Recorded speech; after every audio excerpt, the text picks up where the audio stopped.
on the part of a president. Good evening, wonderful people, great Biafrans, wherever you are. We are welcoming you to hopefully another exciting edition of our presentation this very day, the 18th day of April, in the year of our Most High Elohim, 2021. Good morning, good afternoon, good evening, and good night to some of you. This very broadcast is being received right across the surface of this very planet Earth. Wherever you are, regardless of your time zone, as long as you have an internet-enabled device, once you have access to the internet, once you have a transistor radio in Biafra land and parts of the zoo called Nigeria, once you have a satellite receiver, you should and ought to be able to listen to us this very evening, morning, noon, or night, depending on where you are. I welcome each and every one of you, and for our mothers, those of them who are celebrating today, I say Happy Mothering Sunday, or is it Happy Mother Sunday, whichever one that it is, to all of you, especially those at the front line of these very efforts to restore the kingdom of heaven upon the face of this very earth. We are live and we are direct. As you well know, we now broadcast simultaneously on multiple platforms in order to confuse the enemy and to ensure that this very gospel of redemption gets to those who need it most. I welcome each and every one of you, and I know that Maryland is having a fundraiser today. We got our times wrong. It is my fault, actually. It is not their fault. They did not deliberately put it on a day when I was going to broadcast. We had agreed on this very date way before now, but given the urgency of the situation at home, I now said I'm going to broadcast every 2 days, and that's exactly what I'm doing. So it is not their fault. And I will acknowledge them roundabout in about 23 minutes time. I will join them. I will ensure that our technicians have done all they could so I can join that very fundraiser briefly around about 7:30 Biafra time. My name is Mazi Nnamdi Kanu. I am the leader of the largest mass movement on the face of this very planet Earth. I am the director of radio, Biafra and Biafra television. But the most important title that I hold, and above all, is that by this very special grace of the Most High, Elohim Adonai El Shaddai, I am and will remain a servant of the wonderful people of Biafra. Our job is very simple: to restore the kingdom of heaven upon the face of this very earth, that the scriptures may come to fulfillment.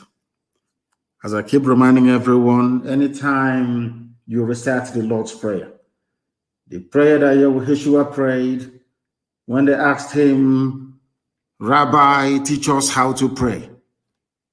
And he said, "Our Father who art in heaven," signifying that there is only one God, one Creator, one Alpha and one Omega. "Hallowed be thy name," which means there is no other name above that of our Creator. Olisa. No other name. Because Jesus himself said, "Hallowed be thy name.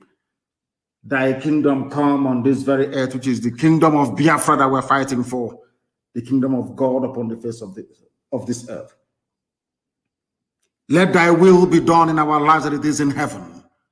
Let that promise that you made to us come to fulfillment in our time.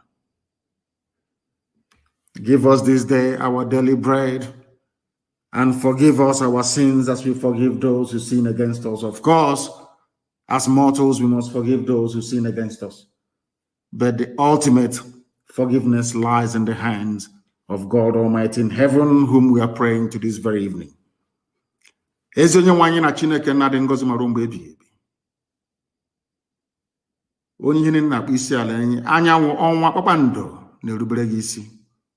N'ihi na ọ bụ naanị gị bụ mmalite na ọgwụgwụ, naanị gị bụ ọkaka, naanị gị bụ Chineke nna nke pụrụ ihe na anyị ji eme ọnụ onye anyị ji anya isi. Anyị bụ anụkwa ahụ ezi ebere ngọzi, anyị bụ ike ọbụla nna nke ebere. Ọ bụ n'ihi gị ka anyị ji wee je ndị were n'ụbọchị nke taa. anyị wee were njem nke anyị onwe anyị na-aga wee nyefee gị n'aka ka agbanyeghị ihe ka anyị na-agabiga ụbọchị niile, agbanyeghị ndị nọ n'ụlọ nga, nọ n'ụlọ iko, ndị a na-atụrụ, ndị egburu egbu nna nke igwe, ndị a na-akpagbu ụbọchị niile, anyị wee na-asị gị eze ebube dị ngọzi, biko lekwakwa nke anyị na-ebe n'ude nke anyị na-asụ ka o wee bịa n'iru gị, ka iwee gbaghara anyị mmehie, eze ebube dị ngọzi, wee mee ka okwu gị na isi anyị wee bịa na mmezu na ndụ na-abụghị n'ọnwụ. Anyị wee na-arịọ iwe na-agọzi aha nsọ gị, na-asị onye kere ihe niile ekere eke mana onye kere, biko bịa ka iwe na ọnọdụ n'ime ndụ anyị ụbọchị nke taa, n'ihi na ọ bụ naanị ka anyị na-akpụ isi ala nye, ọ bụ naanị ka anyị na-aja mma wee na-efe aha nsọ ya mgbe niile. Ị gaghị ekwe ka ihere wee mee anyị, n'ihi na onweghị onye ọrụ onye gbakwara n'ime gị nna nke ebere dị ngọzi nke ihere na-eme. O mekata ka iwe gharịpụ ndị gị nna nke ebere dị ngọzi. Ọ bụ ịhụnanya gị na ebere gị, amara gị na ọmịiko ka anyị na-arịọ n'isi ezinụlọ gị IPOB n'ụwa niile, eze ebere ngọzi, ụmụ Biafra ebe ha nọ n'elu ụwa, ọlụ aka ha, ọkụ ọbụla nke ha manyere aka nna nke ebere ka ọ bụrụ ngọzi n'elu ngọzi. Tụmadị ndị na-eweta enyemaka ka e were hiwe otu nche n'ala nsọ bụ Biafra nna nke ebere dị ngọzi. Ọ gaghị akọ na akpa ndị dị etu a, ọbụladị ndị nke nọ na China, ndị gbara onye ego n'ụbọchị nke taa gbasara Eastern Security Network, ọbụladị ndị nke nọ na Maryland n'oge awa nna nke igwe wee na-atụle ka ha ga-esi weta enyemaka nna nke ebere. Bịa ka iwe gọzie ha niile n'otu n'otu, bịa ka iwe gọzie anyị n'otu n'otu nna nke ebere dị ngọzi, n'ihi na ikpete maazị ikwere anyị na nkwa na mmeri ga-abụ nke anyị. Aka nsị ndị nro abụọkwana ha ọnụ nna nke igwe, kwebere kwesị bụ zu ya ịgasawu ya. Ọ bụghị site n'ike aka nke anyị, ọ bụ site na amara gị onye nwe m. Anyị wee na-arịọ ka ịhụnanya gị na ebere gị, ịma mma gị na ọmịiko gị ma ọ baa n'ebe anyị nọ, na Biafra ga-abịarịrị nna nke ebere dị ngọzi na-atụfughị mgbe. Anyị ga-aja aha nsọ gị mma n'ụzọ pụrụ iche. Ụwa niile ga-esi na ụmụ Biafra nna nke ebere wee maa na ọ bụ gụnwa bụ Chineke nna nke igwe kere ihe niile ekere eke, onye dị nsọ mgbe niile ebighị ebi. Nara ekele, otuto, nsọpụrụ, ịja mma site n'ebighị ebi ma ruo n'ebighị ka a na-arịọ gị. Ise.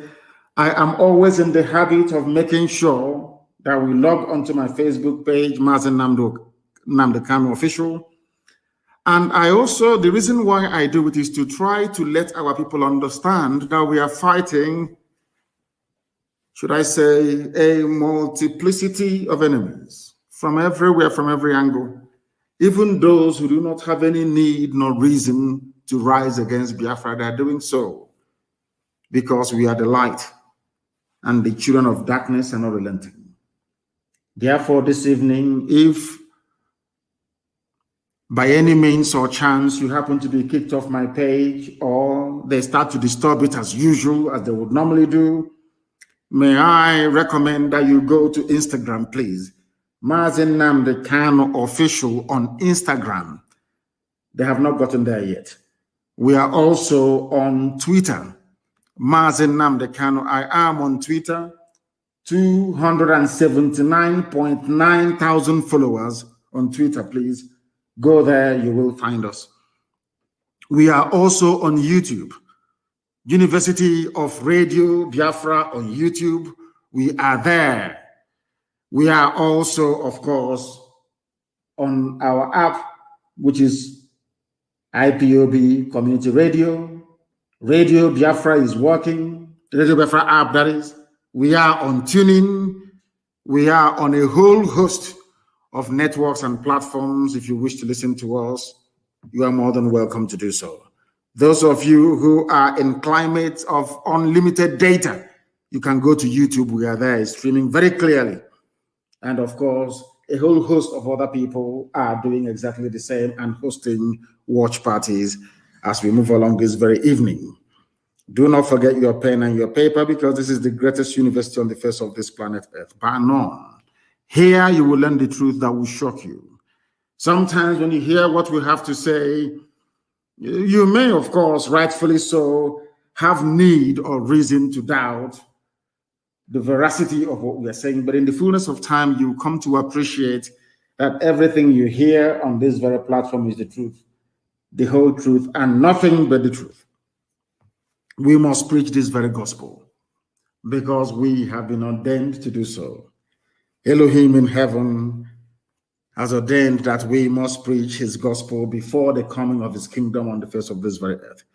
That is why I have said to all of you repeatedly, the reason why Britain doesn't want Biafra to come is because Britain believes rather very laughably that should Biafra come, after that the Messiah will come. That is why there is no way they can allow black people to be free. It's impossible for them.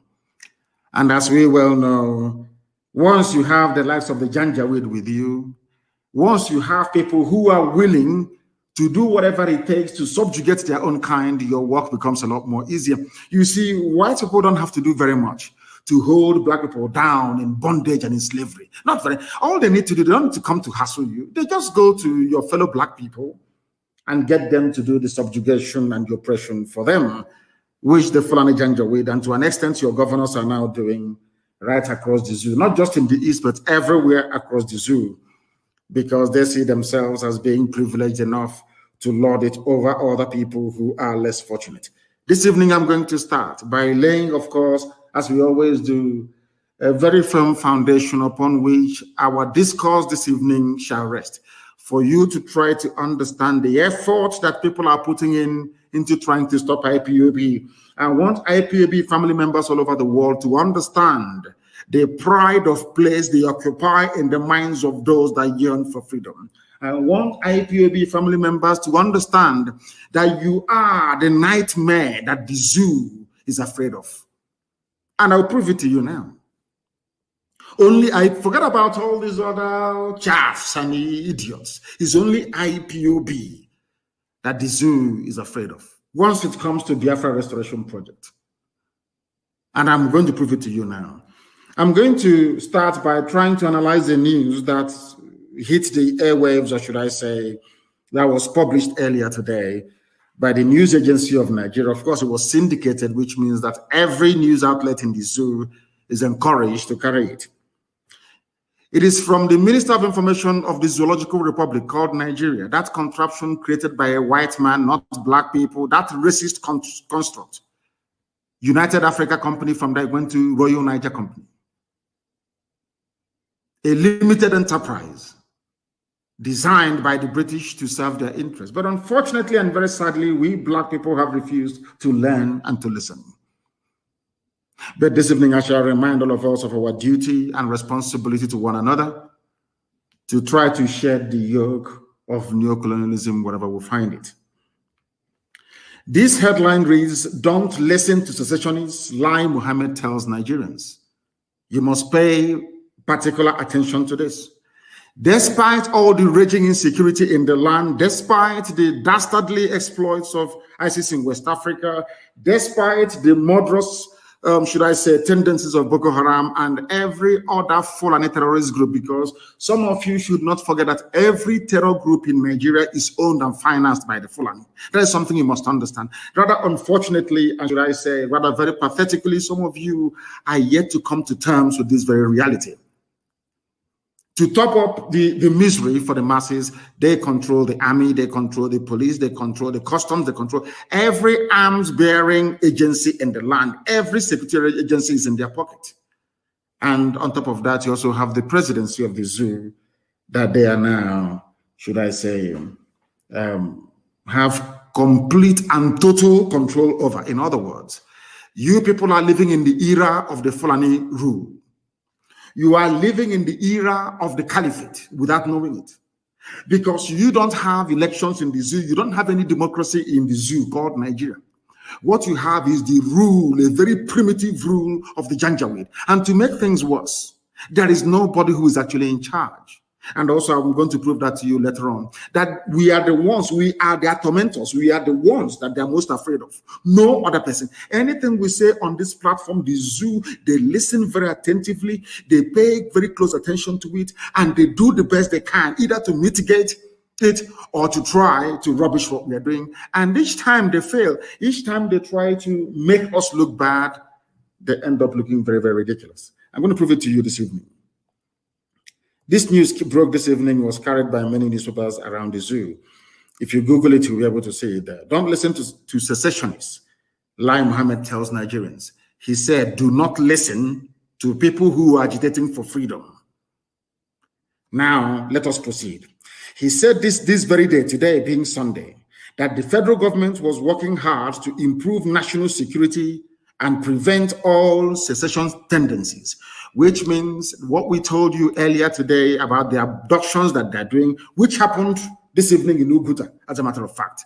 The abductions that they're doing, their concern is not should I say, the Fulani Janjaweed they imported from the Sahel. No, that is not their concern. Their concern is also not the Fulani bandits who are raping, pillaging, and killing people all over the place. That too is not a concern to them. What concerns them is secession. If you are somebody raised on this warped sense of nationalism, if you're one of these people unfortunate enough not to reason properly or reason anything through before you embark on either critique or embracing of that very subject or discourse, if you're one of those who are not well educated, you will think that fighting for nationalism in Nigeria, or should I say, preserving Nigeria, is a very good thing. But actually, it means you are badly educated, you are ill-informed, and you are highly unreasonable. Why am I saying this? Because Lai Mohammed is telling you that their problem are groups that are involved in trying to divide Nigeria. But I want to remind each and every one of you that this same lame, weak argument was espoused by supporters of the British Empire during our colonial days, the time that the zoo was under colonialism. And having said this thing today, as I'm speaking to you right now, there is a man called Bishop Etete. He's been abducted from Akwa Ibom this very day. Chinedu Egwuonu was also abducted in Akwa Ibom as well. That one was abducted on the 6th of April. Nsikak Abase also abducted by the DSS. The reason why I'm making this announcement this evening is that anytime people get upset, these people, they have relatives. Anytime we keep crying and lamenting, and God decides to send his angels, the unknown government, to go and avenge this level of humiliation, some of you begin to complain and to mutter to yourselves. When Nigerian government themselves are committing high, should I call it, high crimes and misdemeanors, all of you keep quiet. How can you go to people's home and you abduct them and take them to Iguacha? Their telephone, their mobile phones were tracked. Where we lost contact was on entry into Iguacha. They switched off all their phones. That's what they have done. They are now in Iguacha, maybe in DSS or whatever headquarters that the Fulanis have planned for us. And in all these places, you have the Fulanis who are in power. These people are fighting for freedom. The same way that Nnamdi Azikiwe fought for freedom, should I say, to an extent, independence, for the same people today who are hell-bent on killing everybody, fighting for the same thing that they fought for under British rule. Britain argued, or should I say those that believed in the empire argued that if you allow all these countries, if you allow India to become independent, the jewel in the crown they used to call India, if you allow South Africa to go to the Boers, if you allow all these countries in Africa to become independent, that will weaken the British Empire. We are one. We speak English. English language binds us together. The same stupid, spurious arguments being made up by the likes of Lai Mohammed till this very day. Why did the likes of Azikiwe fight for independence? Why did the likes of Awolowo fight for independence? Why? How come? I'm asking, how come the likes of, to an extent, very limited extent, Enahoro fight for independence? Why? Okotiebo, why did they fight for independence? Why didn't they all argue that we should remain in one big British empire, one big family being ruled by the Queen? Even when they got independence in 1960, how come in 1963 they argued that the zoo should become a republic? That the Queen should no longer be the head of government of Nigeria? Why did you do that?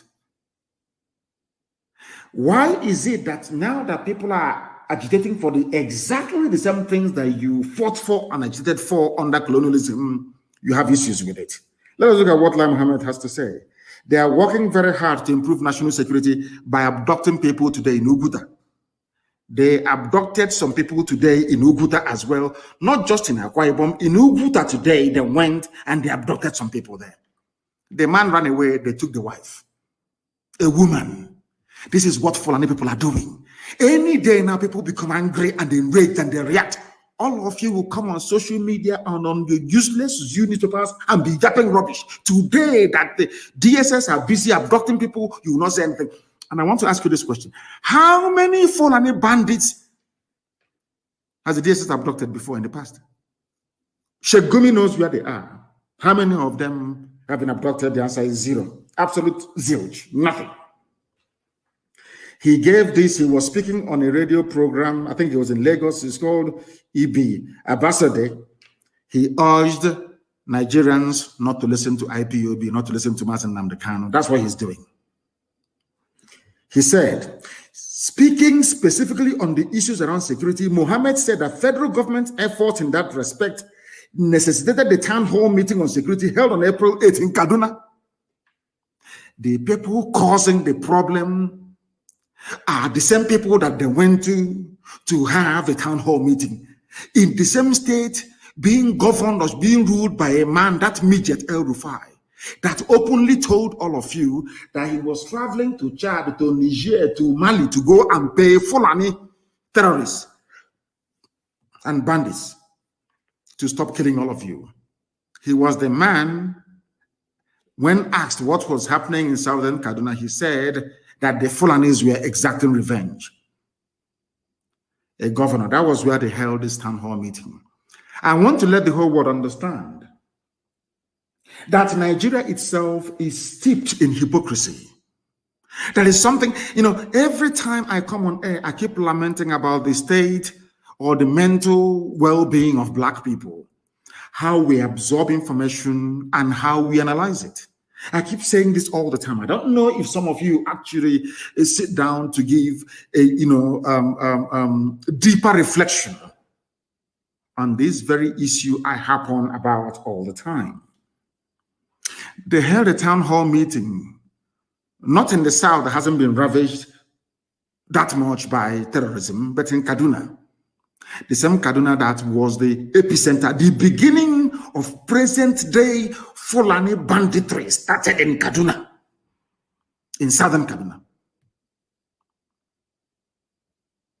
That's where they held this very meeting.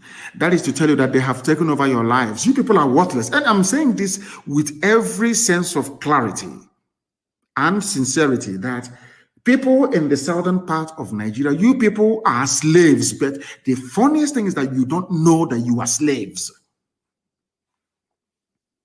You see, in order to occupy you, in order to make you feel relevant, they keep saying, oh, the presidency will go to the south in 2023, which means forget about every other thing that is happening to you right now. Focus. It's just like promising somebody you're going to heaven. If you go to church and pay that, you go to heaven. As if they've had anybody from heaven come back to tell them that, hey, I went to heaven. This is what it looks like. They keep promising you 2023. As you're looking at 2023, your land, your forests, your farmlands are being taken over. They are concentrating power upon, despite the fact that the Fulanis are in control of every facet of life in the zoo, they're even piling on more power upon the one that they have already. And all you can do is to talk about one Nigeria. The meeting brought stakeholders together to chart a way forward. Let me ask you, were you aware of any meeting being held in Kaduna or that was held in Kaduna on the 8th of April?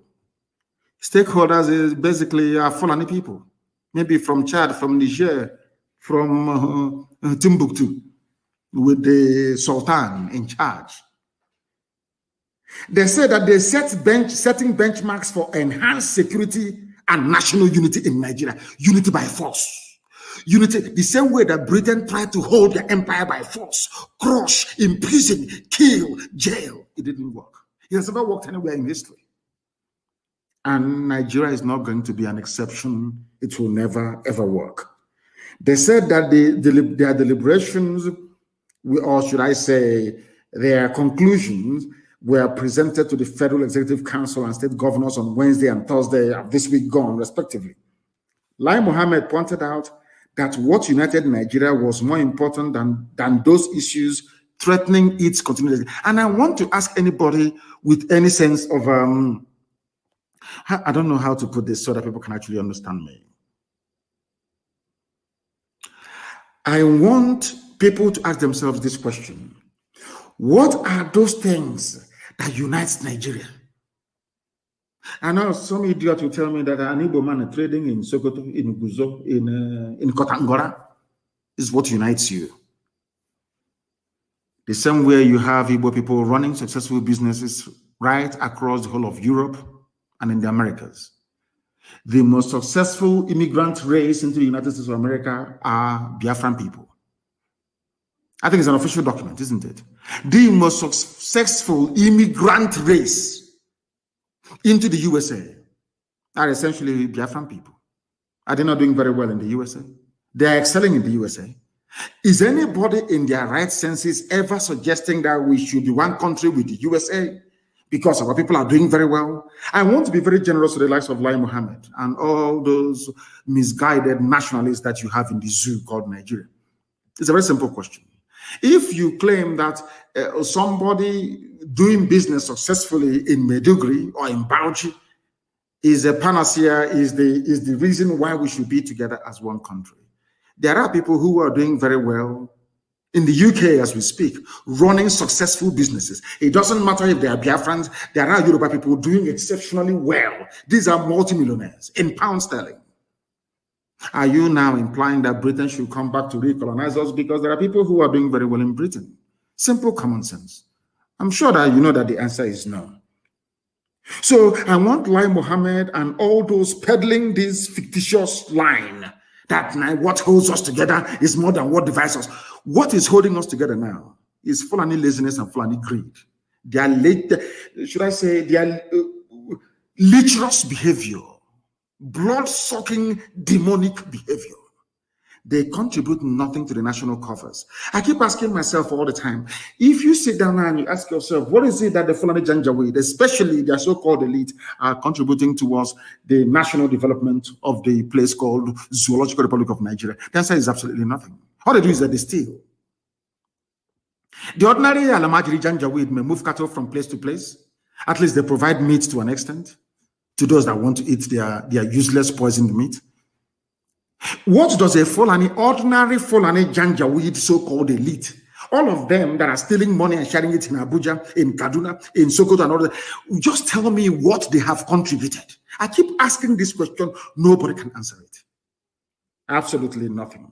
But Lai Mohammed is saying that what binds us together is more than what divides us. And he went on to say, listen, we are moved by security issues around the country and called for a meeting of all relevant stakeholders on April the 8th in Kaduna. That we have ethnicity issues is not new. I'm quoting verbatim what Lai Mohammed said. That we have ethnicity issues is not new. They started to mention the problems of Nigeria. Number one is the beloved IPOB. Second, Boko Haram. And thirdly, farmer-header clashes, not Fulani bandits. The reason why this animal called Lai Mohammed mentioned Boko Haram is because over the years, they tried to coerce Boko Haram to deliver their own agenda, their own jihadist, Wahhabi, Janjaweed agenda, and Shekau said no. That's why they're including them here. And the last, but not this, is farmer-header clashes. You know that it is the Fulanis, they claim, the same people that told us that those in our forest killing us in Benue, in Agatu, those in southern Kaduna slaughtering us in Zango Kadaf. They said, they opened their mouth, go and Google it, they said, these are foreigners, foreign headsmen. That was what they said. But today, the Fulani rampaging, kidnapping, killing, raping, murdering people, known as Fulani bandits, they are not included in the list of Lai Mohammed. The number one people to appear there is your beloved IPOB, followed by Boko Haram. No other people. No, that is why I said to our people, anybody against ESN, you must be sick in the brain. If those people who are clamoring that they want to also provide 5,000 men, if they are serious, if they are a thorn on the flesh of the zoo, they would have been mentioned. Only IPOB. They talk about secession. They talk about IPOB. is here. These are the words of Lai Mohammed. That we have ethnicity issues is not new. IPOB, Boko Haram, and farmer header clashes are not new. All we must do is to look for a way forward. What is that way forward? By Fulanizing everybody. By Fulanizing everybody. These are the things that some of you must understand. And what they intend to do, as they have done in the past few hours, is to unleash their so-called DSS that can never catch Boko Haram. DSS can never catch ISIS in West Africa province, which is ISWAP. But DSS can never ever catch Fulani bandits. The only people they catch, you be in your house sleeping at night. They will storm your place with their darkened hillocks and they're doing cowboy, abducting innocent people who are not armed. You must understand this very carefully, what they are doing. That is Nigeria for you. And they claim that they're doing their job. Because we are the people threatening the complete Fulani takeover of the whole of Nigeria. Only IPOB. I'm sorry to say. That is why we are being mentioned. You know what Lai Mohammed said? He said, we are aware of them, which means he's aware of IPOB. The government is working. Secession is not the way out of our challenges. You don't cure a headache by beheading the patient. The things that unite us in Nigeria are more than what separates us, he said. The minister said that the stakeholders at the town hall meeting in Kaduna came up with some recommendations to further secure and unite the country towards growth. Always unite, unity. Nobody talks about your well-being. Nobody is concerned that Yoruba people are refugees in Benin Republic. Nobody is concerned about what DSS is doing. Nobody is concerned about what goes on at army checkpoints now in Biafra land where people are being slaughtered. Nobody is concerned that the whole of Bende, right now as I speak, is full of Fulani jihadists with their cattle. Your well-being. Let us not even talk about employment or good roads or good schools or hospitals. That one can never come. We are talking about your own survival as a human being. And do you know why Lai Mohammed was chosen to say all of these things? Now listen to why he's doing it. Lai Mohammed is a Yoruba man, apparently, from Kwara State. But he is a Fulanized Yoruba man. He's a Muslim, the same as Tinubu. Because when they pray, those of them who are learned, they pray in Arabic. When they read their Quran, Quran is written in Arabic. You cannot read the Quran in English. It has to be in Arabic. Pay very close attention to what I have to say. In other words, the Fulanization agenda of the caliphate is nothing new to him. Because that Fulanization agenda means the recitation of Quran in Arabic for everybody. It means looking towards Saudi Arabia for all that you are as a human being. These are the things you must bear in mind. So to Lai Mohammed and other Kwara Yoruba, should I call them Muslims, it's nothing new. For all they care, the supreme leader of all Muslims in Nigeria is the Sultan of Sokoto. It can never be a Yoruba man. Understand this very carefully. The Sultan of Sokoto, the leader of Muslims in Nigeria forever and ever, as long as the zoo stays together as one entity, which it cannot stay, of course. We'll make sure of that. It's going to always be the Sultan of Sokoto. There is no way in this life that the Sultan of Sokoto can ever be a Yoruba man. In other words, every Yoruba person, including Lai Mohammed, including Tinubu, every Yoruba person, especially a Muslim that subscribes to one Nigeria, they are saying that in perpetuity, the Fulani will lord it over us. Some people may try to draw the analogy with Christianity and say, how about the Pope? There's never been an African Pope, but of course, at least it is subject to a vote. One day, who knows, a black Pope may emerge. It has nothing to do with us. The same thing that I have against some of them of the English persuasion when it comes to Christian worship, Anglican Church. There is no way in this life the Archbishop of Canterbury, appointed by the Queen of England, can ever be a black person. It's not possible. It's not possible. It can never be done. The same way there is no way in this world that the Sultan of Sokoto, the supreme leader of Muslims in Nigeria, will ever be a Yoruba man. So every Yoruba person canvassing or campaigning for one Nigeria, you are saying that you have double yoke.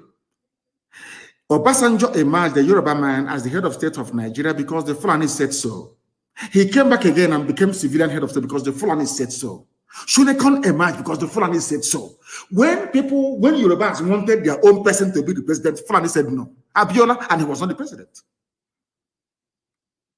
What people are doing inadvertently, what people are doing with them is that they I don't know, they bring this burden upon themselves without understanding the idiocy of supporting one Nigeria. The reason why I touched upon this is because the only thing, Nigeria is a totalitarian state. They give you the misleading and erroneous impression that somehow we're all together in a democracy. Nigeria is a totalitarian state. It's not a democracy. Why am I saying this? Now, there is insurgency all across the north, restiveness in the south, so to speak, people agitating for their freedom. Let me tell you the recommendation that they come up with in Kaduna. The stakeholders recommended that security operatives be equipped with modern equipment to boost efficiency necessary to win the trust and confidence of the people. Who are the people running your security agencies, Fulani? Who are the people causing the problem of insecurity in Nigeria, Fulani? And I stand this night and I ask everybody who is in that zoo, every animal in the zoo called a Nigerian. I want to ask a simple question. Just name somebody, one person that reported the activities of Fulani killers and headsmen to any police or divisional police of headquarters manned by a Fulani person and something was done about it. 4 times now, the Fulani headsmen have attacked Enugu. 9 times they've attacked Ebonyi.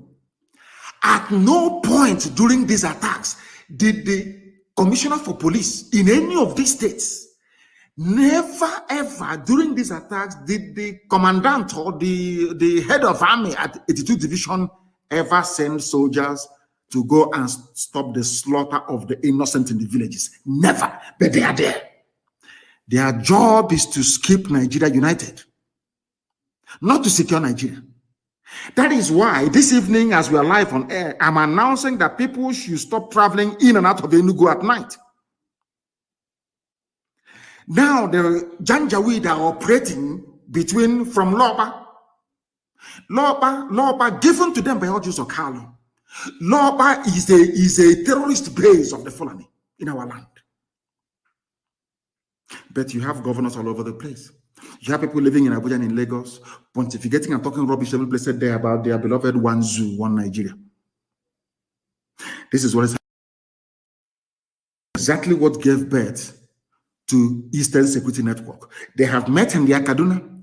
They have held a meeting. Nobody said we should recall all headers and ban open grazing. Oh, sorry, not to ban, to enforce the ban on open grazing of 1969. Nobody is saying anything about it. No, 1968. And I must correct myself. 1968. They're not saying it. Nobody is saying that the bandits they claim that came from Mali, from Chad, from Niger should go back to their land. No. All that concerns them is security, because they need to hold all of you down. As they're pinning you down, the Fulanis are coming in and settling in your farmlands and in your forests without you knowing about it. Or you may know, but you cannot speak. Those you are relying upon to speak have been selected by the Fulani themselves to serve their interest. And you call them governors, you call them Igwe, you call them Eze, you call them traditional, you call them local government chairman. These are people. It's a long-running project of the Fulani to select your leaders for you. And they have succeeded. And that is why in our time, in this age that we are in, Fulani killers can go into Ebonyi State and kill people. Even the governor will not acknowledge it. the army will come and take away the dead bodies of those killed, so that the world will not know about it. Because if you go to bring me evidence. How am I sure that they killed people in Ebonyi? How am I sure? Meanwhile, the army took away the bodies. But when the Fulanis were doing the killing, they were nowhere to be found. After the killing, they communicated, say, oh, we are done now. Come and take the bodies. The army will come and take away all the bodies. This is happening in Biafra. This is happening in Igbo land. But you have governors. You have people that claim they are governors. And they said they launched the other day to protect our land. Within 3 days of their launch of their so-called Ebubago, Ebonyi was under attack. They never responded.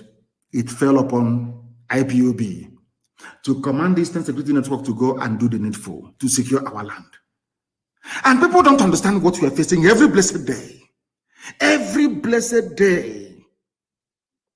You don't understand, because they have limitless number. They have armies coming from, these are Fulani. Nigeria has been promised to the Fulani. Britain has given Nigeria to Fulani people. For some of you who do not know, for some of you who are too stupid to understand, Fulani own Nigeria right now, and they know there is no border.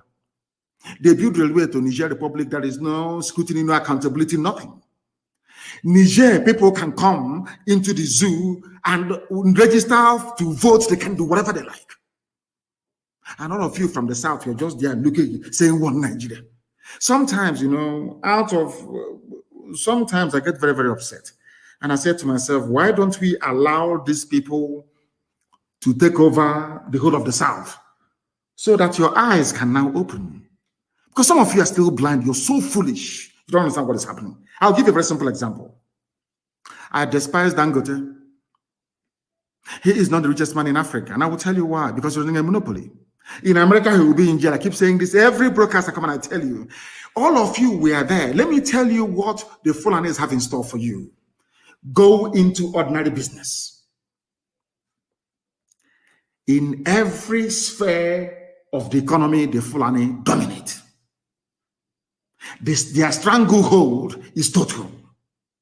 They own over 90% of the oil wells. The reason why they own these oil wells is because people from the coastal region of Biafra land forgot who they are to allow the enemy to come in. That is why Ogoni land is polluted and can never be cleaned. That is why every year resource control with nothing happening. Because of the efficiency of divide and rule that they applied. Of course, the British applied. Let me tell you what they have done. Cement. Everybody must buy cement to build a house because of the way the white man taught us to build houses. Whereas before we used to use clay to build our houses to maintain the temperature inside at 26 or 27 degrees centigrade. And all of a sudden it's all breeze block. That is a conductor of heat. Let's put that to one side. For you to build a house, let me tell you how clever the Fulanis are with their British advisors. Everybody needs shelter at some point. If you're successful in life, you're bound to build a house. Even if you don't build, you're bound to rent a house. You're not going to sleep outside. The landlord that built the house or the owner of the house must have built it with a cement. You see how clever they are. The Fulanis thought to themselves, let us control the cement industry. How are they going to control it? By killing off and closing every other cement producer in the country. So that only one man, he's not going to produce the cement, he's going to import the powder and bag it somewhere in Lagos. That's how you have Dangote cement. Over the years.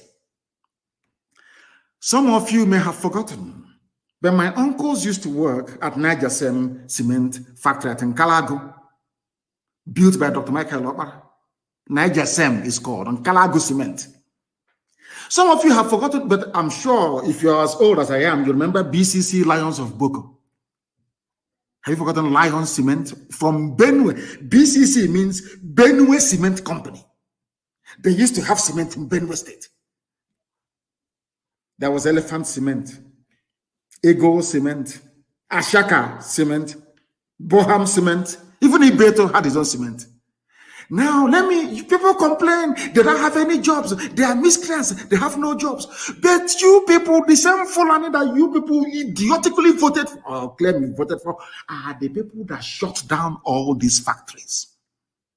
They want Fulani to control you. They gave the monopoly, the license to import cement to one single Fulani man.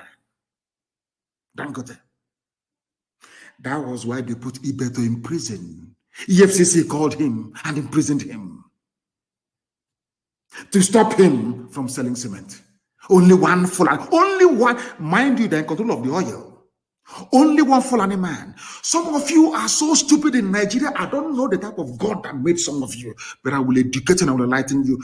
If you listen to us without bias, believe you me, your life can never be the same again. Your brain will open. Let me give you an example of what is happening in Zoo. Before now, there was nothing, and Obasanjo is very stupid. I'm telling you, Obasanjo is an idiot. Obasanjo was the man that rubber stamped some of these things that I'm telling you right now this evening. Not only do Fulanis control the oil well, there were a lot of people, thousands of people working in the refineries. Let me tell you what they did next. They went into the refineries and they shut every refinery down. They went and built a refinery under Abacha in Equatorial Guinea.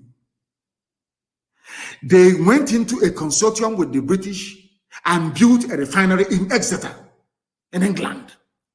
Now, this crude oil that previously would have been refined in One, in Iguacha, Port Harcourt refinery, in Warri, or to an extent, Kaduna, now we ship them abroad and made every worker in that place useless, rendered them unemployed. Money wasn't coming in. I want people to understand when Lai Muhammad was saying, what holds us together is more than what, all that rubbish, nonsense. I want to tell you how Fulani took over your lives before your eyes, as you're watching, talking one Nigeria, our flag, our team, Super Eagles, Green Eagles, Siglet, talking about the Fulani, we are stealing your lives away from you before your own eyes.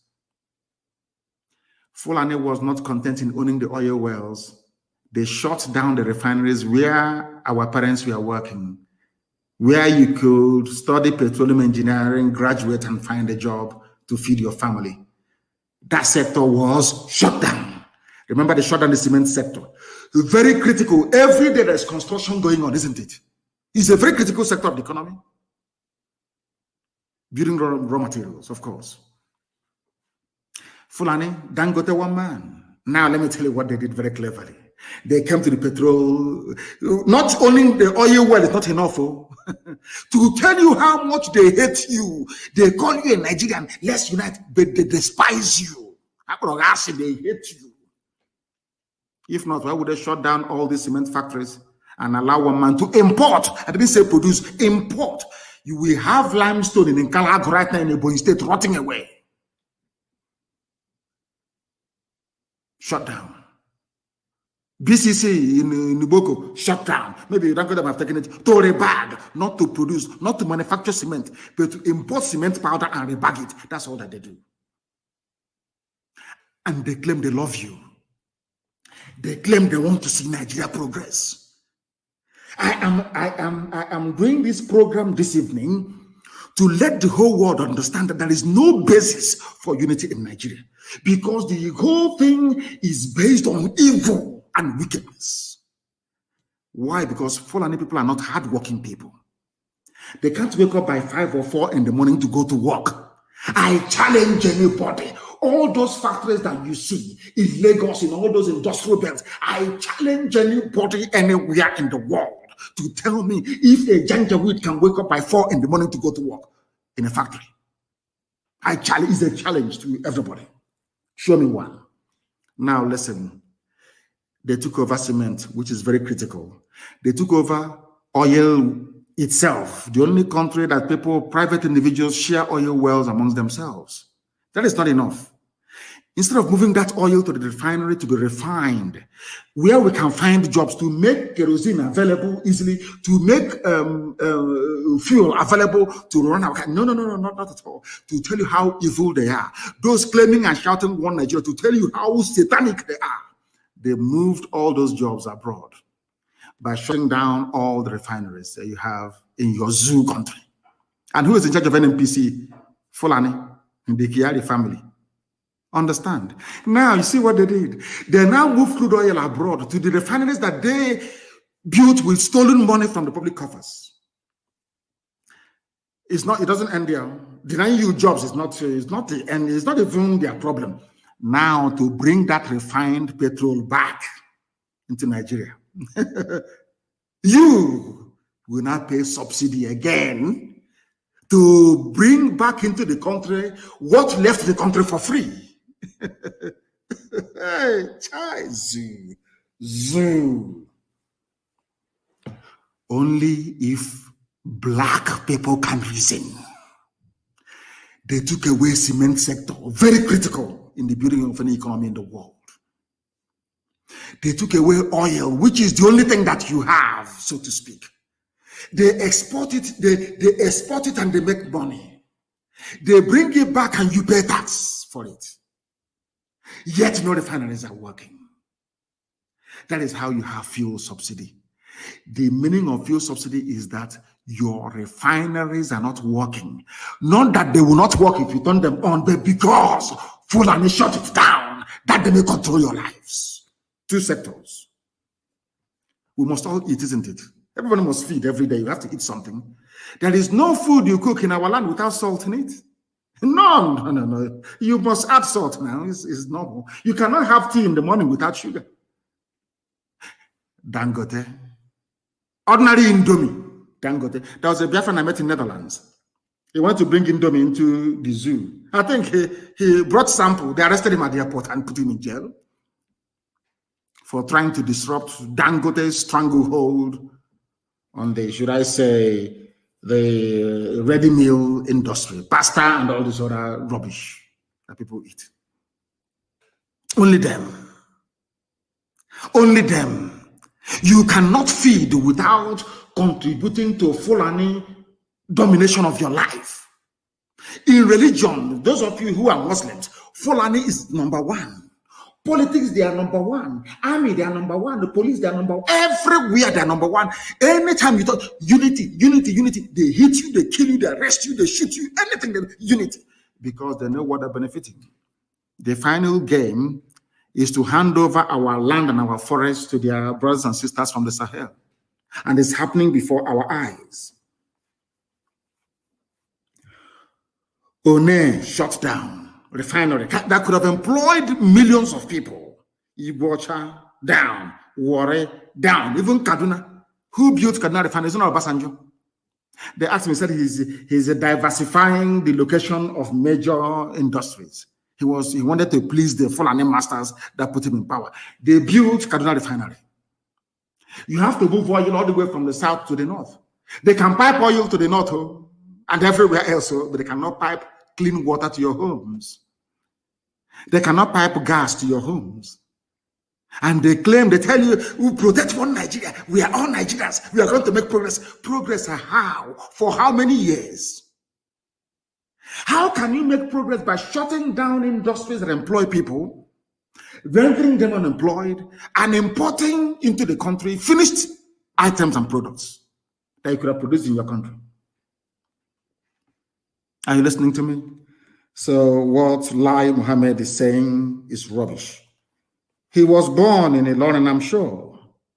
He's a Muslim. So to him, Islamic rule is nothing. In fact, he'll welcome it. He's a Muslim. That is why he is pushing for the caliphate agenda that they may dominate our lives. And as I said before, and as one man also said, you cannot in this life control a people unless you have somebody on the inside doing it for the oppressor. I want you to listen to this very clip tonight. Listen very, very attentively. Listen to it attentively. Of course, they can attack my Facebook page or the like. They're wasting their time. After this program, I'll quietly put the SoundCloud there. You can go down and listen to it. If you want to listen to us, I'm on Instagram. I'm on Twitter. We are on our app, which is IPOB Community Radio app. We are on everywhere. If you want to, we're on YouTube, of course. want to listen, you can listen. I want to play something for all of you. The evil listen. they have done against their fellow blacks. Listen to this very, very carefully, please. I want you to listen to what I have to play now. I started playing it prematurely. And I've not forgotten those who are doing their fundraising in Maryland, in the United States of America, of course. I do commend each and every one of you who are participating this very afternoon. I think it's afternoon in Maryland. It is afternoon in Maryland. It's about 3 p.m. in Maryland, if I'm not mistaken. All of you who are participating, I say well done to all of you. Well done to all of you who are participating at the fundraiser event in Maryland. We need it. And not once, it has to be continuous, please. When you pay tax, you don't pay tax once, it's continuous. We need to defend our land. It has fallen to us to defend it. And we are doing it very, very gallantly, I assure you. We are fighting a whole host of enemies, your stupid governors, some foolish Igwes. We are fighting Efulefus, we are fighting informants, we are fighting Ndeli. We are also fighting the Zoo army, the Zoo, everybody. Only this noble family. And if Elohim is not with us, how can we make the progress that we have made so far? I want you to listen to what this man has to say. He's a preacher, I'm telling you. A preacher of the truth. The conquest of a black man, the enslavement of a black man couldn't have been possible without another black man. After listening to this, you tell me the difference between those that sold us as slaves in the past and the governors and the so-called leaders you have now. No difference. It's only that we have come to say that enough is enough. We can no longer tolerate this rubbish. That's all. I want people to pay close attention to this program this evening. Pay very close. In fact, listen to it 10 times over to understand the hopelessness and the idiocy of the brain of a black man. Anybody who believes in Nigeria, believe you me, that person is not worthy to live as a human being. Listen to this. Very, very carefully, please. Listen. Traditional leaders and the slave trade. Slave We trade. blame the whites for the slave trade we went through. We blame the whites that they offended us. They took us as slaves. But let's wait for a minute. Who sold the black man to the whites? Who sold the black man to the whites? Our own traditional leaders. The enemy is not outside. The enemy is within. Always We inside. are asking the Europeans to pacify us and also to apologize to us. Our traditional leaders must be the first to apologize on behalf of their ancestors for the evil they have done against their fellow blacks. Look at our attitude towards the environment and the destruction of our water bodies. All our river bodies have turned into dark brown. And you know what they said? In the next 20 years, if we don't stop this illegal mining, Ghana, we will import water to drink. Yet we don't care.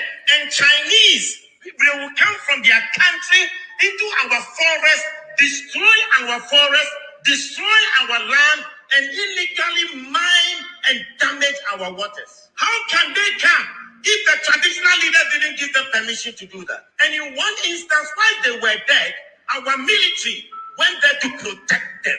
Our own military Africa. was supposed to protect us. Lizzie Black. Hell, And Lord have mercy. foreigners to destroy our water and destroy our forest. The enemy is not outside, the enemy is within. If you look at our own systems and structures in our country, we don't have a better system to improve the lives of people. Pastor, I was surprised when I read in China, they had a 10-year vision, and they said from 2011, their vision was that in 10 years from 2011, and 10 years from 2011 will be what year?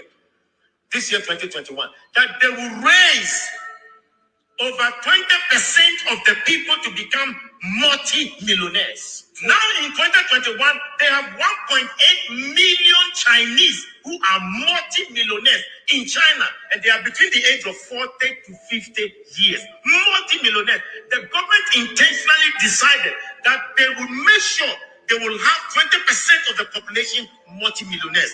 They also agreed that they will make sure that they will lift up the poorest of the poor, and they lifted 100 million people from begging to live a better life. But in this country, in our country, we fight our own businessmen. Our government will fight our business people.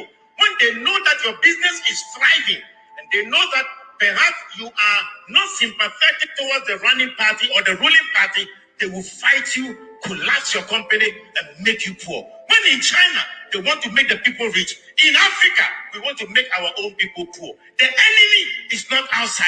The enemy is within. Look at the African. Do you now understand it? Very clear. Preacher from Ghana preaching the word of God. This is what I call preaching. Not all that nonsense. They talk about the 40 million auditorium rubbish. They can never speak the truth.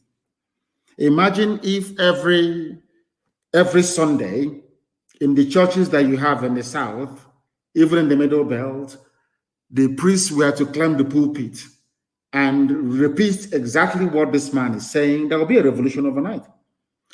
What the preacher did not say is that in China, before China became what they are today, there was a revolution by the people.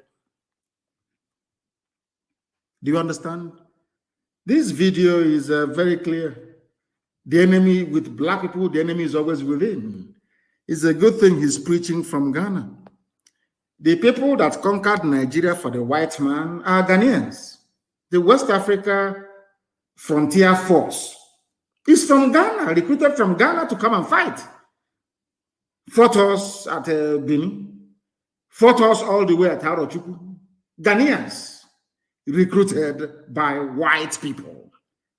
The same way we have today, those fighting a better tomorrow for our children are the so-called governors, so-called Igwe, so-called idiot, a beggar who lives in Lagos, writing rubbish, claiming he's an intellectual. Compare the future they're offering you to the future that we are offering you. We are offering you a future of employment, a future where the vision of the government will be to produce, let's say, 2,000 millionaires every blessed year. The leaders of China are not making these millionaires for themselves, not the politicians, no, ordinary people, because they love their people. Look at what is happening where we come from. They impoverish their own people. Chinese, how can you build billionaires without industries and factories? But in the zoo called Nigeria, the lives of Ibeto are being impoverished. People who could have been millionaires are being impoverished so that the Fulani that is so work shy and lazy can ascend the throne of power, riding on our collective ignorance. That is why I hate Nigeria. Not that I hate the people in it or anything of that sort. It is the pervading ignorance that I find almost debilitating, I'm telling you. It is shocking. How long are we going to continue this way? They held their meeting in Kaduna. Nobody talked about youth unemployment. Nobody said, how are we going to get our children meaningfully employed? You claim you love your children. There are no jobs for them when they leave university. You have not sat down to strategize, to say, how do we provide? It is your job as a politician to provide jobs, or at least to create the enabling environment, to allow industries to thrive. But it is not happening because you don't love the people. That is why your first recourse is DSS arrest, army shoot. Because you're a tyranny. You people don't deserve to live. And until we rise above all this nonsense, the country or the homes where we come from, that we are likely to bequeath to our children will be far more worse than that we have encountered. In a country where hard work should be encouraged, where millionaires should be encouraged to emerge, because every millionaire has to employ somebody, even a house girl, or a houseboy, or a gardener, or a cleaner. Somebody is earning money and paying tax. So it is in your interest that you have that everybody is well off. But in Africa, we think that it has to be only us, only me and my family, me and my people, only us, only me will have the only upstairs in the village. It's not very good. The way we reason is very bad. Before our eyes, Ibeto was persecuted to extinction. He did nothing wrong. He's a businessman. He did nothing wrong. They squashed him. Some of you don't know, in a place called Numan, N-U-M-A-N, Numan, in Gongola State, in those, I don't know what they call it. What is Gongola State now? I don't know what they call it now. Is it Yobe? there was a place called Savannah Sugar Company. My uncle, the Mahamefle, used to work there. I was to go there on holidays and I was told that the company has been shut down. Savannah Sugar Company in Newman. Do you know they used to produce sugar? In Yobe State, Yobe, they used to produce sugar there. Nobody is coming up and saying, let us revive this Yobe. It will give our people jobs.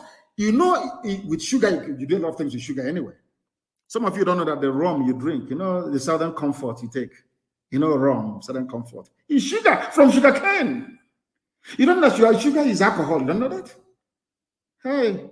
Sorry, Zadamawa. They say Zadamawa. I do apologize. You know, I don't know which is which. I don't know which is Taraba, Adamawa, all this rubbish, all these stupid, idiotic names they come up with. I used to know Gongola State. In Gongola in those days, there is a place called Newman. If Fulani Janjaweed were working in the sugar factory, what time would they have to go and do banditry? Lai Mohammed and his so-called intelligent stakeholder group will not discuss this. You have stakeholders who are themselves bandits, economic bandits and criminals, holding down your fortune and your future on the ground without any of you knowing about it. There is a place, the largest textile mill in West Africa was in Kaduna, built by Ahmadu Bello. It shut down. Today, import textiles from abroad.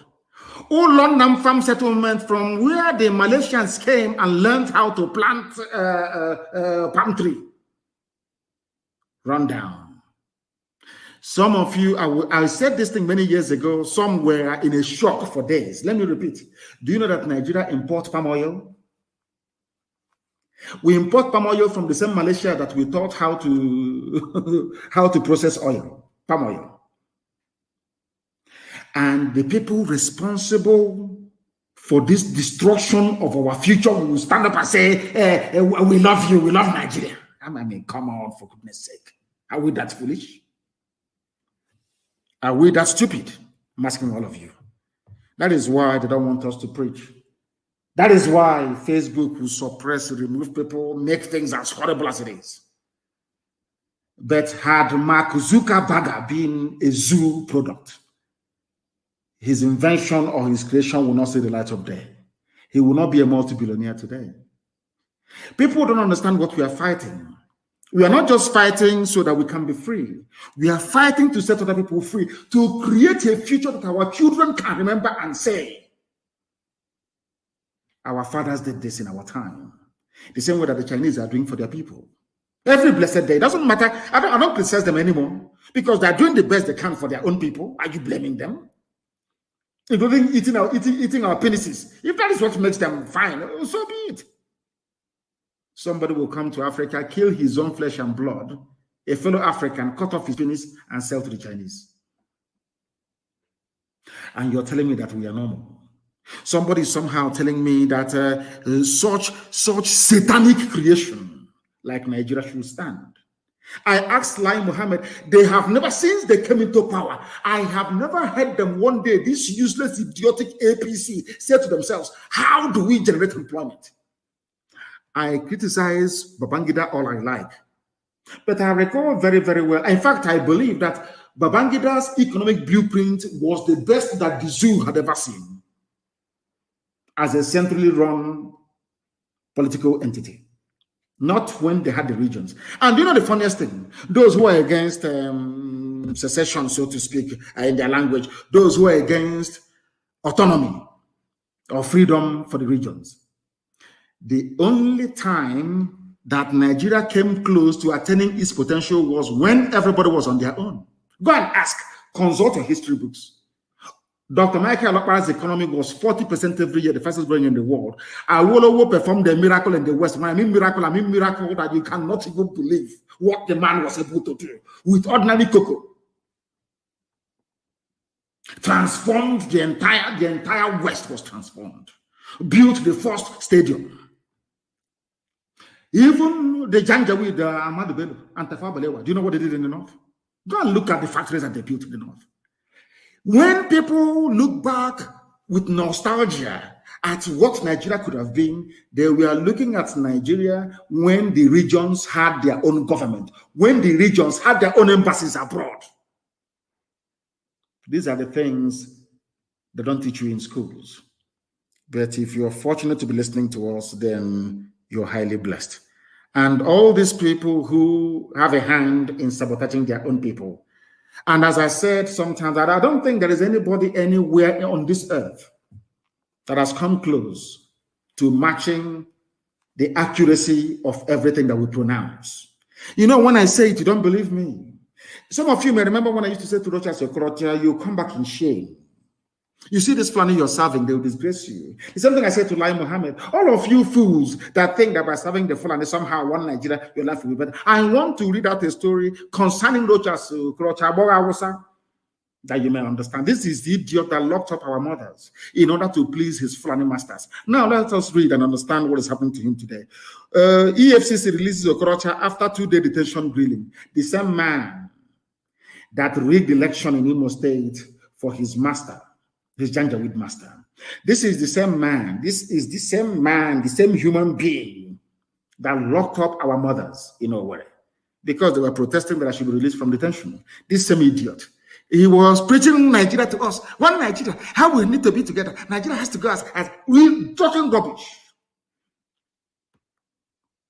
And of course, with his bra, you know, he wears a bra. Idiot. This fool. I told him, he didn't listen. Now, let us hear what his Fulani masters did to him. As I said to you, how many years ago did I say that? You will serve, all of you that serve the Fulani Janjaweed, you will come back in shame. He's the chief servant of the Fulani. After disgracing the other servant, Rogers Okalo, they disgraced this idiot as well. Let us read. A former governor of Imo State, Rochas Okorocha, on Thursday said he left the facility of the Economic and Financial Crimes Commission, EFCC. Okorocha spokesperson Sam Onwemodo, in a statement on Thursday evening, disclosed that Okorocha, who now represents Imo West at the Senate, is in his house. The statement said Okorocha 2-day stay in EFCC detention offered him the opportunity to respond to allegations of financial fraud leveled against him. He served the Fulani. He thought they would protect him. They have another slave in the Sarikin Fulani of Imo State, Hope Uzodinma said to them, oh, take my brother, punish him, jail him. Their only strength comes when they are fighting their own. Isn't it very funny? They can never fight outsiders. The only time for you to prove to the Fulani that you're a good slave, you must fight your own people. I have everything against Okorocha, but I'm against Fulani persecuting him. It sounds bizarre coming from me, but yes. One day you will understand the reason why. They always enjoy, they laugh. Look at all the looters and the money is being withdrawn from CBN. NMPCA has never, they've not accounted for 1 penny for the last 7 years. People call it looting. If you steal 1 billion, no. Fulani loot in dollars and in pounds and in euros. Nothing. No one has ever invited the Kiari family to come to EFCC. Of course not. All of you keep disgracing yourselves. You had ESN, you have ESN, that all of you should queue behind. All of you are doing yourselves who will be the best Fulani slave. So they will hear your name on TV or on newspaper and they will say, hey, this is our slave. Let's go and give him some more money. That's what you people are doing. You can never fight Fulani the way we are fighting them. None of you can. Because if you do, you will lose your relevance. Okorocha has been disgraced. Look at him shouting, his presidency is there, rotate you and come to us. And one year and guys just catch the idiot and put the Osan in a prison and it's finished. Detention to tell you are nobody. The only people that can defend you is your people. The sooner these idiots understand this, the better for everybody. The only people who can defend you in your time of need is the same people that you're selling out today. A very timely lesson for everybody who claims is the governor who is serving right now. And we received also very distressing information from Bende. There is a young man in Bende they banned the local government and his deputy. Some villages in Talaku in Bend, local government is empty of all young people. The Janjaweed have taken over the entire place. Some of you know, some of you don't even know the news that is happening in your villages. You are in Lagos and Abuja, shouting one Nigeria. You don't go make a phone call to the village. Some of you in America, some of you call the village tonight. Just a very simple question. Can you tell me where the Fulanis are, being kept or harbored in our village? They will tell you. One single signal and everybody's gone. Britain will give money to, in fact, Fulani will give money to Britain to give to CNN, to give to BBC. Nobody will talk about it, and you're finished. Look at the slaughter at Agatu. Look at what is happening in Benue. Look at how they slaughtered people in Jos. You people have no idea. For very many years, consistently, Fulani kept attacking until they overwhelmed Plateau. The same thing is happening in Kaduna. It's something they're going to do to you. If not, that my heart and my mind won't allow me to let the Fulanis overrun our villages. I won't let that happen. No matter how stupid some people are, I can't allow that to happen. Because it's another way of the devil saying, prodding us to say, so one day out of anger, we'll say, okay, we'll no longer defend our land. Fulani, come and take it. Fulani will take it. After all, before the Fulanis attacked, I was the one who made them to attack first. I said to them, if the Fulanis had any brain, they will attack now and take over our land. And not up to 3 weeks they came. And they're still there till today. And we're flushing them out. The people who are betraying you are your own people. A white man couldn't have colonized Africa if not for the stupidity of a black man. We could not. Today we have blacks who are suffering in America, slaves all over the Caribbean. Of course, these are free people that the British and the Europeans converted to their slaves. Because a black person sold them. That is why I don't believe in all this reparation, blaming a white man for slavery. I don't blame them. Our own stupid. Any day black people look themselves in the mirror and say, I am the problem, from that day you will change. From that day you will change. Look at people who claim they're leading you in the zoo, in APC government, telling you every day, unity, security summit, security, unity summit, security summit. Nobody talks about jobs or housing or social amenities. No, security and unity.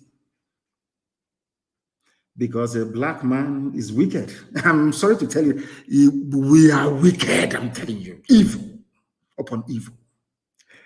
All these people, they know, even Lai Mohammed knows that the greatest time that Nigeria ever had was when everybody was on their own. In fact, Nigeria was a confederation. The East, the North, the West, and after a time, the Midwest. There was competition. If Awolowo builds a factory, cement factory in the West, Okara wants to build the same thing in the East. Tafawa Balewa wants to build, Amadu Bello wants to build the same thing in the North. There was competition. Competition. Every day we talk about Liverpool, Chelsea. This. How do you know all these teams? Because they are competing. But when it comes to the zoo, allow us to compete in Nigeria. Let everybody. They say no. One Nigeria, one mediocrity.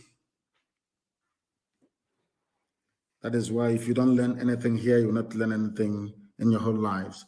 And the people in the zoo are suffering. And sometimes I wonder if our senses are not correct. Is it that when we read all these things that is happening everywhere, we don't... What is wrong with us? Things are happening everywhere. Residents who fled Damasak return alleged molestation by Niger Republic soldiers. In Nigeria, you're being raped and shot at every blessed day. You run to Niger Republic, the same thing that you're facing. You know, sometimes you begin to ask yourself, has God forgotten Black Africa, or we must have done something? I think the rest of Nigerians should join us anytime we are doing atonement. Something has gone wrong somewhere. Some of the residents that fled when Fulani terrorists attacked Borno State, they fled to Niger Republic. They have started returning back to the area. But mind you, those attacked by Fulani terrorists in Yoruba, and some of them are still in Benin Republic. They said that the governor of the state spent the night in Damasak to ensure the safety of the people. But what we saw in Niger Republic, we don't want, even if one of them said, even if the terrorists are coming to kill us again, we'd rather stay here and die than face what we faced in Niger Republic. Black people in Niger, they saw vulnerable women and children, most of them Shua Arabs, who are in Borno, most of them Kanuri, fleeing from terrorism. They ran into Niger Republic. The soldiers of Niger said, hallelujah, they have come. They lined them up and started raping them. The same thing. Remember what I said, what goes around comes around. The way they raped our women from Obibo is how the mothers of those that gave birth to the vagabonds that raped our women are being raped in Niger. What goes around comes around. You know, the thing about Nigeria and Nigerians is that they're so stupid. They are the most stupid people on the face of this earth. I consider your average Nigerian as the embodiment of stupidity, embodiment of idiocy. They cannot reason. When you were busy raping other people's wives, sisters, mothers from Obibo, that we sent to all of you in the north to go and rape to your heart's content.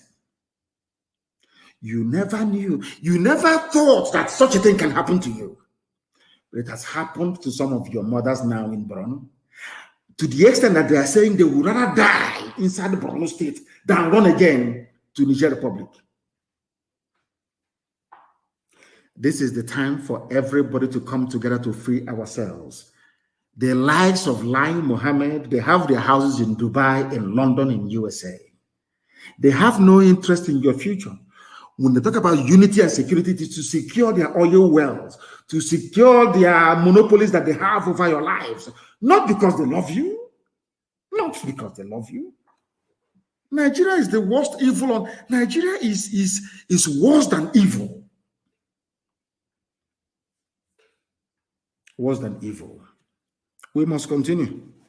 We must continue. They swore we would rather be killed by Boko Haram in Damasak than return to the Niger Republic, where we were subjected to various inhuman treatments by soldiers. So in your country, when your soldiers are subjecting people to inhuman treatment, you are clapping for them. You are clapping for them. So you want the Niger Republic to welcome you? No. What goes around comes around. Your sons, your Fulani sons and daughters are busy raping and killing people. The same thing they have done to you in Niger Republic. So now you understand. So now you understand that being evil and being wicked is not good. This is a very great lesson for the so-called governors to learn. A great lesson for them to learn. Because one day they will leave office. One day, if we don't get you now, one day we're going to catch you. Nobody stood up to condemn Wike for sending our mothers to the north to be raped. Everybody is quiet. Okay, we'll wait and see what is going to happen. Wait and see what is going to happen. Everything I tell you here is gospel. It is the truth. You can never fault it.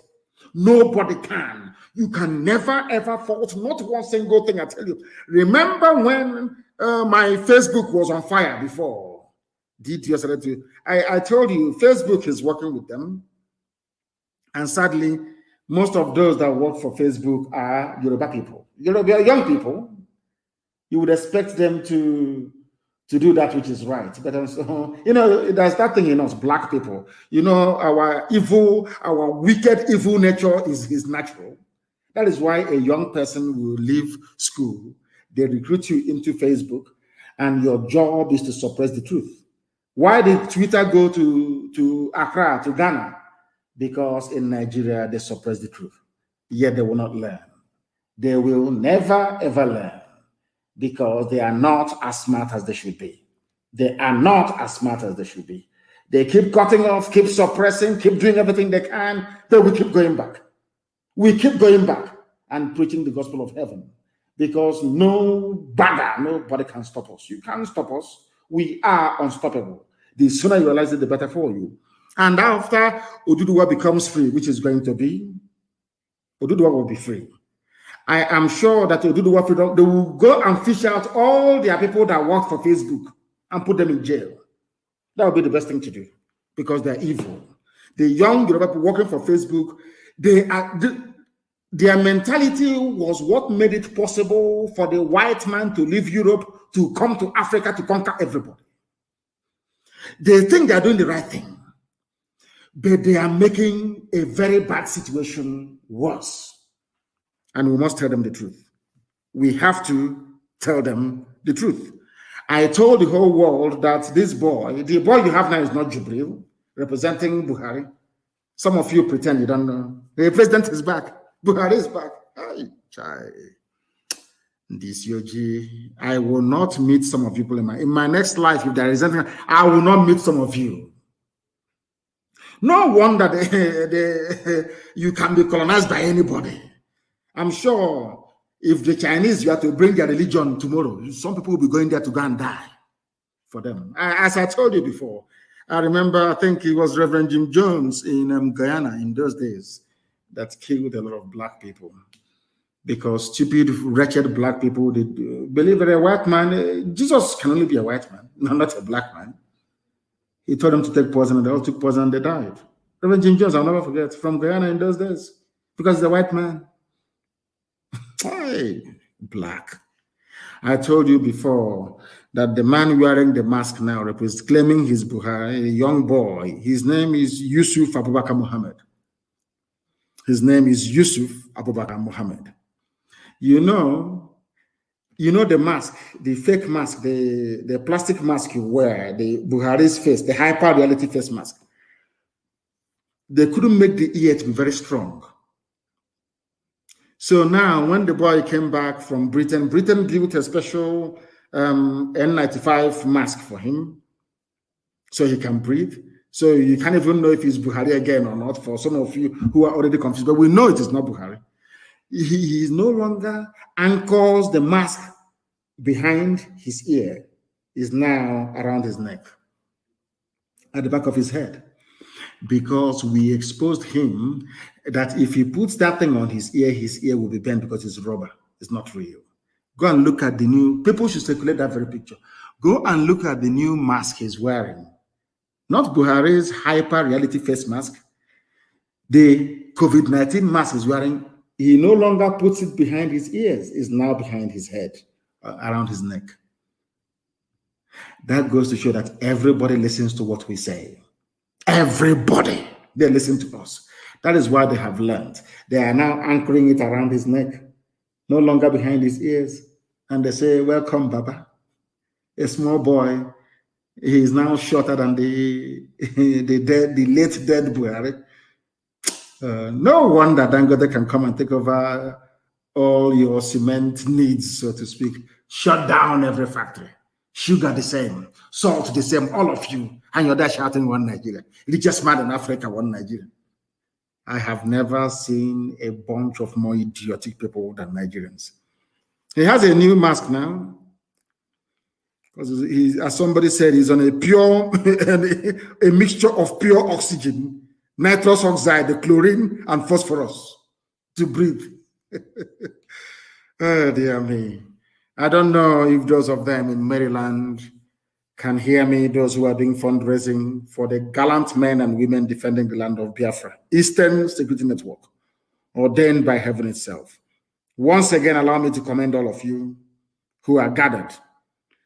And also to tell you, anybody who is fundraising, please make sure that you report everything that you're doing to our sister Nyanya, very, very important. And also, if you're doing so in the USA, to report to our finance officer in the USA, Madam Oyibo. And if we wait for you and you don't come to us, we will let loose the asset recovery team and you will not like it. You won't like it. So make sure every fund you have raised is sent to us, please. I know that somebody was responding.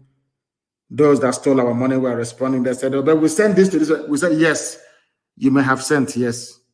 We checked all the statements. The money that you remitted for people who are in detention, people we are releasing from detention is there. But there is a surplus which you didn't account for, which you stole. Because you know, two criminals in Georgia. They think that they can be clever by half. You're dealing with people who are more intelligent than you. I went through the whole statement. I saw the ones that you sent, you remitted. And I saw the ones that you stole, you did not account for. It came to 77,000 before you stole the last 4,000 only last week. Did you steal 4,000 last week or not? Ndushi. It was Rumba and Wokenko, two criminals at large. And their lives will be a misery, I assure them. Ndushi. I want the zoo people to understand something, that the Fulanis are in control of your lives. Why we walked against Jonathan in 2015, according to one useless idiot called Babangida Aliyu, the governor of Niger State.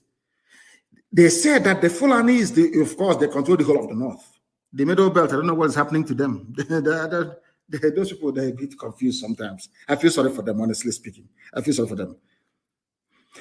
Babangida Aliyu has revealed why the northern governors under PDP, Jonathan's own party. Have you heard of that? This is where I want all these governors, Wike included, all these idiots claiming that governors to be able to reason very well. Do you know that our PDP governors, Jonathan was the PDP candidate, PDP governors who are from the north, core north, of course, Fulani Janjaweed North, they did not vote for him. Instead, they voted for another party, the candidate of another party from their own lineage. I want people from Niger Delta, people who idiotically and foolishly claim Niger Delta. Are you listening to me? They did not vote for Jonathan. According to them, Jonathan said he would only contest for one term. That was a revelation that this man made. Do you see the way the Fulani in the north gang up to see how they love themselves? All of you in the south, you're bickering and fighting like a crab in a bucket in Shiko. Anyone who wants to climb, you drag that one down. You see how the Fulani governors are going. Even though they are in PDP, they voted for Buhari, their own person, their own man, against Jonathan, who is from the so-called South, stroke Niger Delta, whatever rubbish that means. What is their reason? They said because Jonathan said he will only, be there for one term of elected office, because he took over after Yaradua died, I think for about 2 years.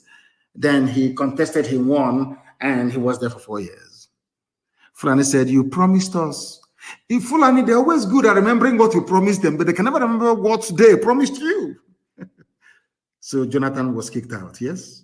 Now, they claim that, it was Jubril that came in 2019. Before now, this little boy took over the wearing of the mask.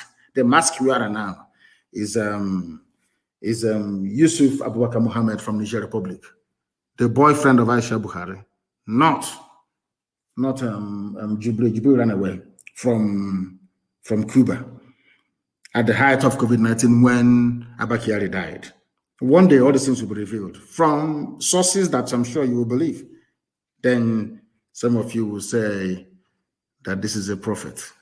Maybe by then it will be too late for some of you. Now listen very carefully, please.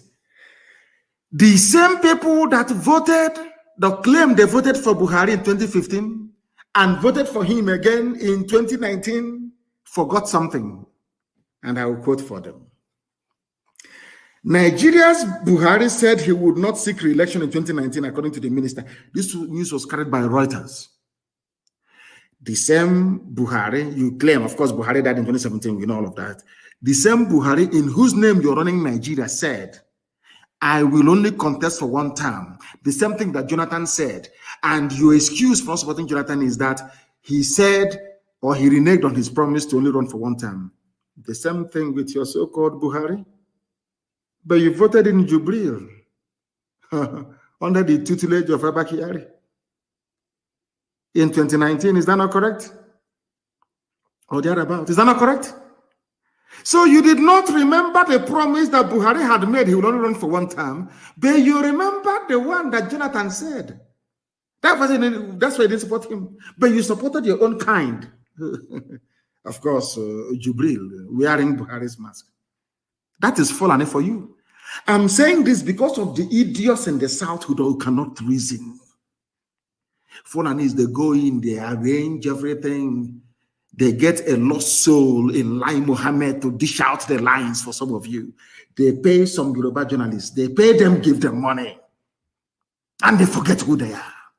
They forget their job. And today, everybody is suffering.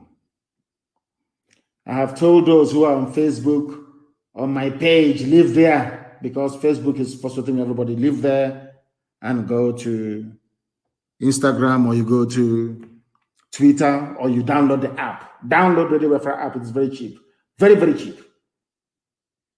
I don't know. Some people cannot listen. Leave Facebook alone.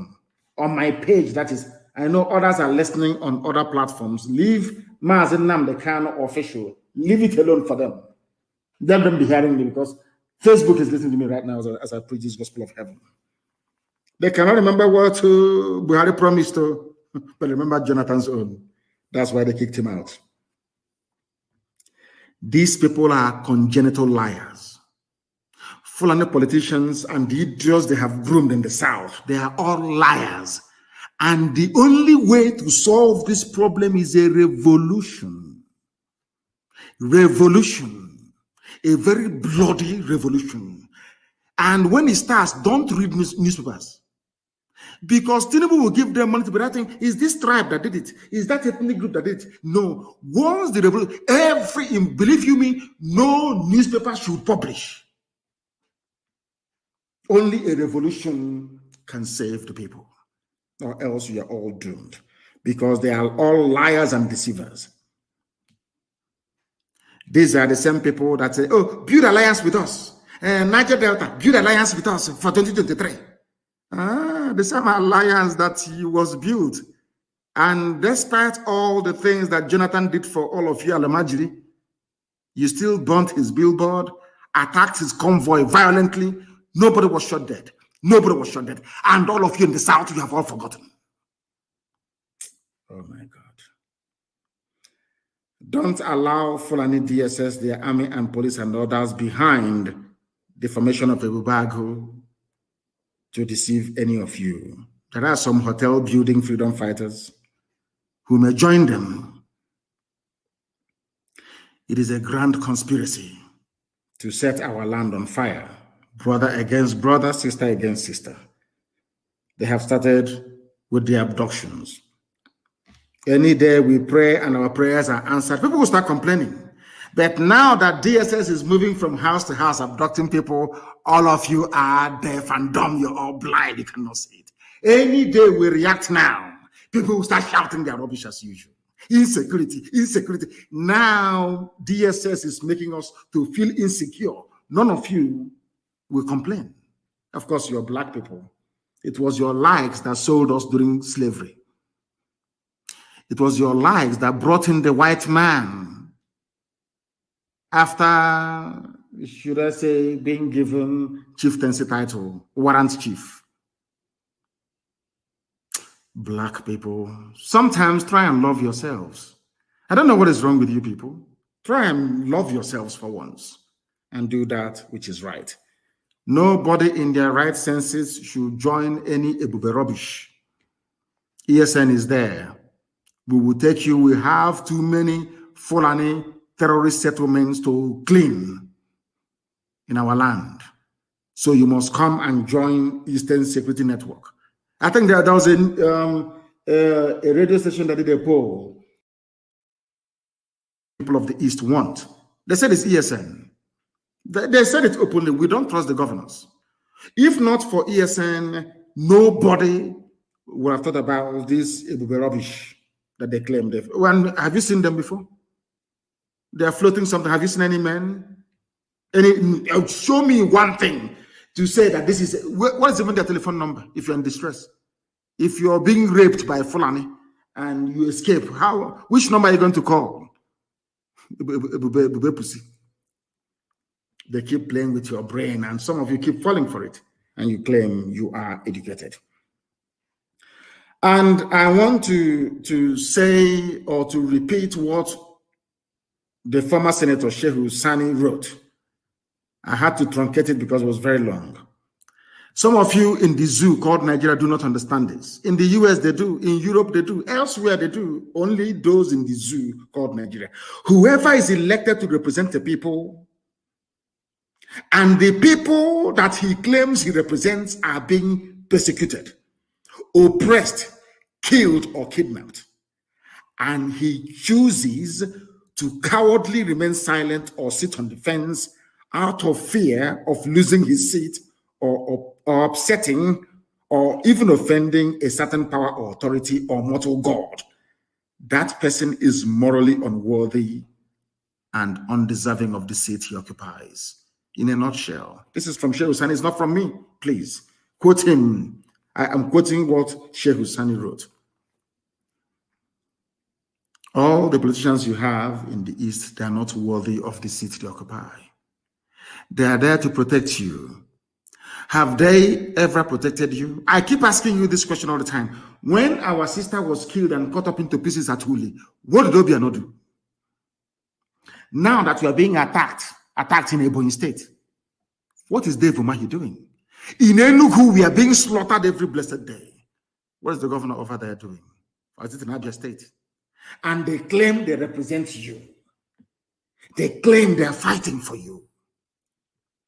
Yet people are coming to kill you and are killing you. They have not done anything till today, even with their boastful Ebubago rubbish, audio security.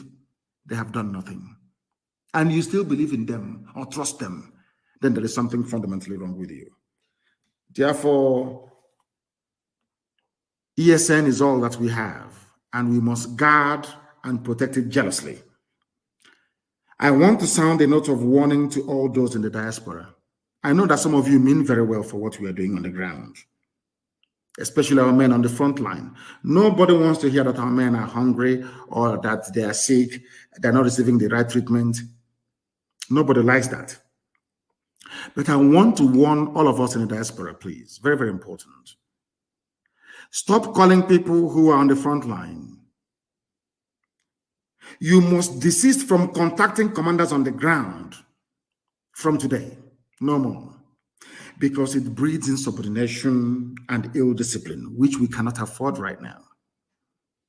If there is any complaint, very soon a number is going to be released.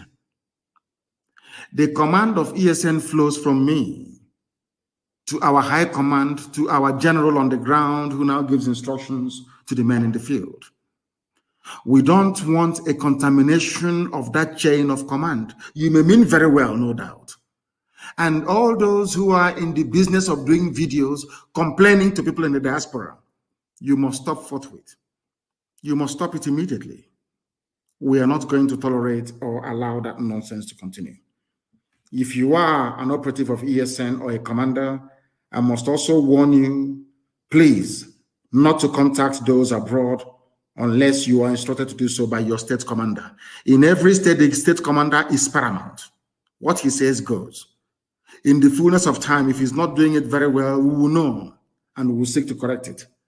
Stop speaking to those who are in the diaspora. The zoo can plant people abroad to know where we are. You don't know. After talking to them, you compromise your position. It will be attacked or raided. Please, that nonsense must stop tonight. I don't want any meddling in the affairs of our men on the ground. All the funds being contributed is being disbursed on the ground to meet our day-to-day challenges. You must understand that, please. Every ESN operative in every state is under the state commander. I don't care who you are. Even some Lone Rangers, some special squads that we have, you are under the overall command of the state commander. Every ESN operative in every state is under the state commander, who is under the overall general, who in turn reports to the high command. Very, very important, because the only thing we have to defeat our enemies is discipline. Any army that is disciplined always ends up winning. Very, very important. We understand this today. Discipline is key. And we don't want people who are abroad meddling in what we are doing. It is not good, please. Without discipline, we cannot defeat this monster. Remember that they have their agents in your governors and all the rest of them. You must understand that our governors are evil. And like those that sold our forefathers to the white man, they will do anything now to sell us to the Fulani Janjaweed. They have no conscience. They have no soul. That was why they invited Operation Python Dance 1, 2, 3, 4. You know, if it's before, they'll bring Python Dance. And as I told you, people should not panic. They say they want to bring their army. They have no army to bring. The zoo, they have no army to bring. Forget all that rubbish. Will bring our army. You have nothing to bring. And if you try to move the few people you have in Bauchi and in Kaduna and Makurdi down to the east, Fulani, the hardened bandits will overrun your villages. And you know that very well. So all that nonsense will bring. It's rubbish. They have nothing. One day, they will answer for their crimes. Please, without discipline, we cannot defeat these people. And to all those encouraging these evil and corrupt governors, know that you are aiding and abating the terrorists to take over our land. If you support these TheLeaderIPOB rubbish, you are aiding them because they can't do nothing. How can you form a security network with Fulani soldiers behind you and Fulani police? Are you foolish? The same people that if you ask them to go and arrest one Fulani bandit, somebody will say no to you. So people are saying that we should come together. ESN and the Bubago. I have not seen a Bubago before. How can I come together with something I have not seen? Come together with who? Oh, you mean come together with the Commissioner of Police who is Aliyu Alekali from Fulani? So they will know all our, okay, now I understand. So they will know our modus operandi, they know all our secrets, how we operate, and then they will go and tell their chief of army staff, they now launch a counterattack against us. That is what they want. So people telling you about rubbish and all the rest of them, they want to set a trap for us. They say, come, let's join together and provide this security. We go to the meeting. They ask us, how many men do you have? How many arms do you have? And all the rest of it, they're going to tell them. Because of course, you call it joint security, which means the Fulani Police Commissioner will be there, isn't it? Now, do you see why we cannot be part of that rubbish? Can you now understand the reason why? If they're interested, they should support what ESN is doing. Come and support it. And we are doing a very good job already, aren't we? We are doing a very marvelous, fantastic job already. If you want to know what your future will be like without ESN, go and study the history of Hausa people. I keep telling you this all the time. If you want to know what your village will be like in the next 50, 60, 70 years, go and ask yourself, what is the original name of Sokoto? They will tell it is Gobert. Hausa. Today, it is the Sultanate owned by the Fulani. The same thing is about to happen to us unless we open our eyes and ears now, not tomorrow, to fight and defeat this very monster. And once again, allow me to commend those who are doing their fundraising in Maryland and those that did one earlier in China. Every help you're bringing to us is going to the front line. But, you know, I must make one thing very clear. We don't want to breed the type of, should I say, culture and thinking or philosophy of militancy, which is money for hand, back for grand type of thing. Before they go and sack Fulani terrorists from their forest, you give them money. We don't do that. We're a volunteer army. We have come to defend our land.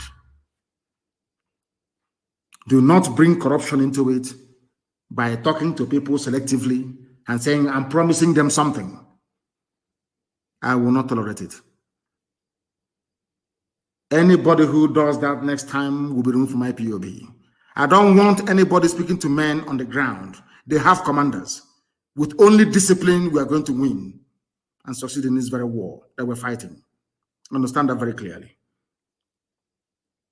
I thank you all for listening to us this very evening, and as always, some may think that we despise them. Of course we don't. Everything I say to you is born out of love so that you can repent and change. Reason very well and be worthy to be called a human being. With all the love in my heart, believe it or not, I do. From me, from here, it is good evening.